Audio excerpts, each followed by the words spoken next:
সাইয়েদনা মুসা আলাইহিস সালাম জিজ্ঞেস করলেন, ইয়া রাব্বি, আল্লাহ আপনার কি ঘুমে ধরে না? আল্লাহ বললেন, কোনো কথা বলা যাবে না, দুইটা গ্লাসের ভেতরে পানি নাও, পানি ভর্তি গ্লাস নিয়ে তুর পাহাড়ের উপরে দাঁড়াও। সাইয়েদনা মুসা আলাইহিস সালাম দাঁড়ালেন। আল্লাহরে আবার জিজ্ঞেস করলেন, আল্লাহ আমি জিজ্ঞেস করলাম কি আর আপনি করতে বললেন কি? আল্লাহ বললেন, কথা বলো না, যা বলেছি তাই করো। তো মুসা আলাইহিস সালাম কিছু বলতে পারে না, পানি নিয়ে দাঁড়িয়ে রইলেন। মুসা আলাইহিস সালামকে আল্লাহ বললেন, তুমি দাঁড়িয়ে থাকো আর ঘুম রে, বললেন ঘুম তুই মুসারে ধর।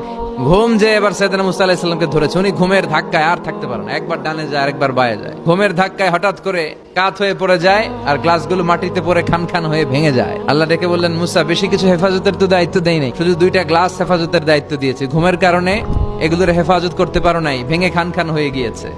আমি যদি তোমাদের মতো ঘুমিয়ে যেতাম তাহলে পৃথিবীর সাথে সূর্য লেগে, সূর্যের সাথে চন্দ্র লেগে গোটা মহাবিশ্বটা এভাবে গ্লাসের টুকরার মতো খান খান হয়ে যেত রে মুসা। এজন্য লা তাখুযুহু সিনাতু ওয়ালা নাওম, আমার ঘুমেও ধরে না, ঘুমের আগে যে তন্দ্রা আসে ওইটাও ধরে না।